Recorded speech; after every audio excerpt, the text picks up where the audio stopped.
The desert wind carried whispers of a white woman living with the Apache. They said she needed saving. Caleb Stone rode through the night toward the Apache camp with one purpose burning in his chest. He would rescue her from those savages. He would be her hero. But the truth waiting for him in that hidden canyon would destroy everything he believed. Some secrets cut deeper than any blade. Some truths can shatter a man's soul. Caleb Stone had not always been a bitter man. 5 years ago, he had a wife named Sarah and a daughter named Emma. They lived in a small cabin near Fort Grant in Arizona Territory. Life was hard but good. Then came the day that changed everything. Caleb had gone to town for supplies.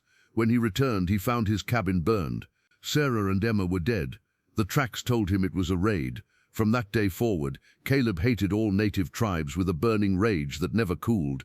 Now he lived alone, working as a tracker for wagon trains when he needed money. He avoided people when he could. The guilt of failing to protect his family ate at him every day. He saw their faces in his dreams. He heard Emma's laugh in the wind. Sarah's voice called to him from empty rooms. The whiskey helped sometimes, but not enough. Nothing was ever enough to fill the hole they left behind. 3 days ago, Caleb had stopped in the dusty town of Copper Creek. He sat in the saloon, nursing a drink and keeping to himself. 2 men at the next table were talking loud enough for him to hear. They spoke of an Apache band camped 2 days' ride to the south. They mentioned a white woman living among them. The men said her name was Liana. They claimed she had been taken years ago and was now a prisoner. Caleb's hand tightened on his glass. Here was his chance. He could not save Sarah and Emma, but he could save this woman. He could do what he failed to do before. He could be the man he should have been. That night, Caleb packed his supplies. He checked his rifle and pistol. He would track this Apache band. He would find this Liana. He would bring her back to civilization where she belonged. This was not just a rescue mission. This was his redemption. The trail was not hard to find for a man with Caleb's skills. He had learned tracking from the best scouts in the army before he left to start his family. The Apache were careful, but no one could move through the desert without leaving signs. A broken twig here, a footprint there. The remains of a campfire, carefully buried but still warm to the touch. Each sign told him he was getting closer. On the first day he found where they had hunted. There were blood drops on the rocks where they had cleaned a deer. Caleb saw this and thought about how they must force their captive to watch their savage ways. He imagined Liana's horror at seeing their brutal methods. His anger grew hotter. On the second day, he discovered remnants of what looked like a ceremony. There were painted stones arranged in a circle. Eagle feathers hung from a nearby tree. Ashes from some kind of ritual fire were scattered in patterns on the ground. To Caleb, this was proof of their heathen practices. He thought about how they might force Liana to participate in these dark rituals. His jaw clenched tight. He pushed his horse harder. As he rode, Caleb's mind painted pictures of what he would find. He saw Liana in chains, forced to work from dawn to dusk. He imagined her dressed in rags, her spirit broken by years of captivity. He pictured her crying silent tears, praying every night for someone to save her.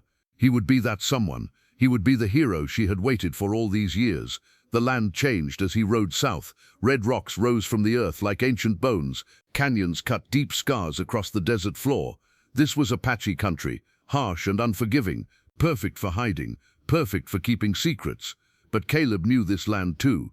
He had chased raiders through these canyons before. He knew where water could be found. He knew which paths led to dead ends and which opened to hidden valleys.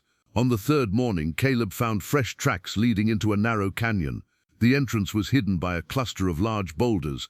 Most riders would pass by without noticing, but Caleb was not most riders. He left his horse tied to a scraggly pine and climbed the canyon wall on foot. The rocks were hot under his hands, sweat dripped into his eyes, but he kept climbing until he found a ledge that gave him a view of the valley below. What he saw confused him at first. The Apache camp was larger than he expected. There were at least 30 wickiups arranged in neat rows. Children played between them. Women worked at various tasks. Men tended to horses in a makeshift corral. It looked less like a war camp and more like a village. But Caleb pushed these thoughts away. Of course they would try to look peaceful. It was all part of their deception. Then he saw her. Liana walked out of one of the larger wickiups near the center of camp. But she did not look like the prisoner Caleb expected. She wore a beautiful dress made of soft deer hide, decorated with beads and shells. Her blonde hair was braided with feathers and colored ribbons. She moved with confidence, her head held high. She did not shuffle like a slave. She strode like a queen. An Apache warrior approached her, and Caleb tensed, ready to witness some cruelty. But the warrior bowed his head respectfully and seemed to ask her something. She responded in fluent Apache, gesturing toward the fields at the far end of the valley. The warrior nodded and hurried away to do whatever she had asked. Caleb frowned. This made no sense. Throughout the day, Caleb watched from his hidden perch. He saw Liana directing the planting of corn and beans. She showed the younger women how to space the seeds properly. When disputes arose between children, they brought them to her for judgment. She settled each one fairly, and both sides seemed satisfied with her decisions. She sat with the elders, and they listened when she spoke.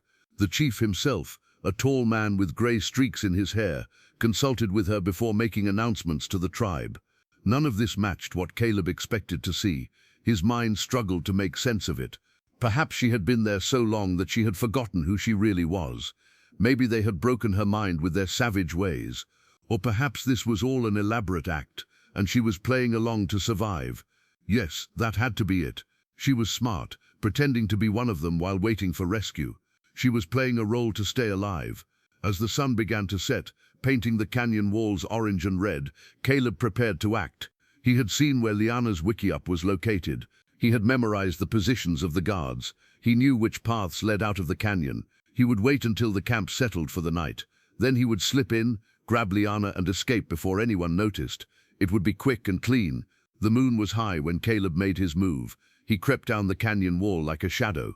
Years of tracking had taught him to move without sound. He avoided the guards easily. They were watching for threats from outside, not expecting danger from within. Caleb slipped between the wickiups, his heart pounding but his hands steady. He reached Liana's dwelling and paused outside. Through a gap in the entrance covering, he could see her sleeping on a bed of furs. Even in sleep she looked peaceful, not tormented. Caleb pushed the thought away. He pulled back the covering and stepped inside. He moved quickly to where she lay and placed his hand over her mouth before she could scream. Liana's eyes snapped open, wide with shock and then narrow with fury. She bit his hand hard enough to draw blood. When he pulled back in pain, she shouted something in Apache. Not a cry for help, but a war cry. She fought him with unexpected strength, clawing at his face and kicking at his knees. Caleb was bigger and stronger, but she fought like a wildcat. He finally managed to pin her arms and throw her over his shoulder. She kept shouting in Apache, her voice carrying across the camp. Dogs began barking, people emerged from their wickiups, warriors grabbed weapons, but Caleb was already running. He reached his horse and threw Liana across the saddle, jumping up behind her. She continued to fight, trying to throw herself off, but he held her tight as he spurred the horse into the night. Behind them, the camp erupted in chaos. Torches flared to life, horses were quickly saddled. The chief's voice rose above the noise, giving orders, but Caleb had planned his escape well. He knew paths through the rocks that would slow their pursuit. He knew where to cross streams to hide their tracks. By dawn, he had put enough distance between them and the Apache to stop and rest. He found a hidden grove of cottonwood trees near a small spring. He lifted Liana down from the horse and tied her hands, though he hated to do it.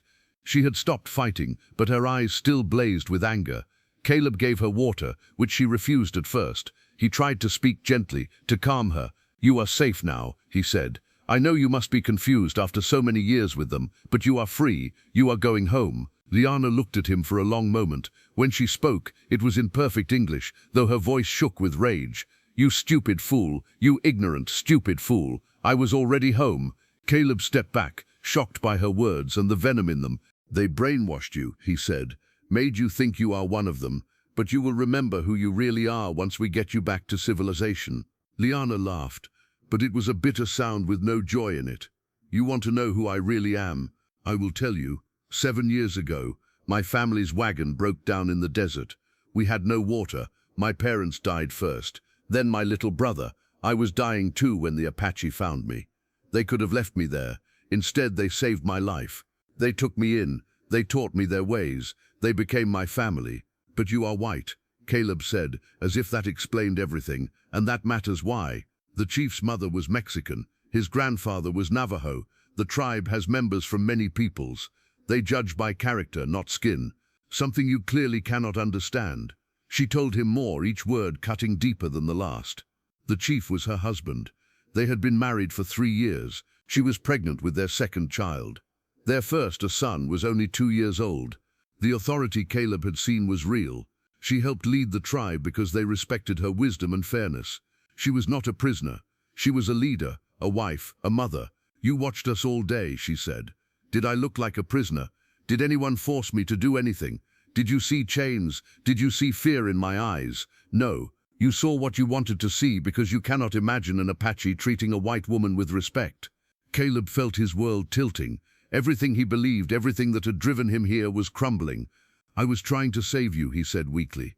Save me. You kidnapped me. You tore me from my family. My son will wake up without his mother. My husband will think I am dead or stolen. You may have just started a war. Blood will spill because of your ignorance. The sound of horses interrupted them. The Apache had found them. Warriors surrounded the grove, arrows nocked and ready. The chief rode forward, his face a mask of controlled fury. Caleb dropped his weapons and stepped away from Liana. He knew he was about to die. He almost welcomed it. But Liana stood and moved between Caleb and the warriors. She spoke rapidly in Apache to her husband. Caleb did not understand the words, but he could hear her tone. She was not pleading for his life. She was explaining. The chief's face remained hard, but he lowered his bow. Liana turned to Caleb one last time. I told him you are a fool, not evil. I told him you acted from misplaced honor, not cruelty. You will live, but not because you deserve mercy. You will live because I will not have your blood poison this place. You will live so you can carry the weight of what you have done. The chief cut Liana's bonds and helped her onto his horse. The warriors took Caleb's weapons and his horse. They left him standing alone in the grove with only the clothes on his back. As they rode away, Liana did not look back. Why would she? He was nothing to her but a bad dream that would fade. Caleb sank to his knees in the dust. He had come here to be a hero, to find redemption. Instead, he had become the very thing he hated. He was the raider who tore families apart. He was the savage who acted without understanding. The prejudice he carried had made him blind to the truth right in front of his eyes. The desert sun rose higher, beating down without mercy. Caleb had a long walk ahead of him if he wanted to survive. But surviving meant living with what he had done, living with the knowledge that his noble quest had been a cruel mistake. Sometimes the prison we build with our hate is harder to escape than any chains. In the end, the only person who needed saving was Caleb himself, saved from the hatred that had poisoned his heart, saved from the blindness that made him see enemies where there were none. But that salvation came at a terrible price. The price of knowing that in trying to be a hero, he had become the villain of someone else's story. If this story moved you, please like this video and share your thoughts below. Subscribe to hear more tales that challenge what we think we know.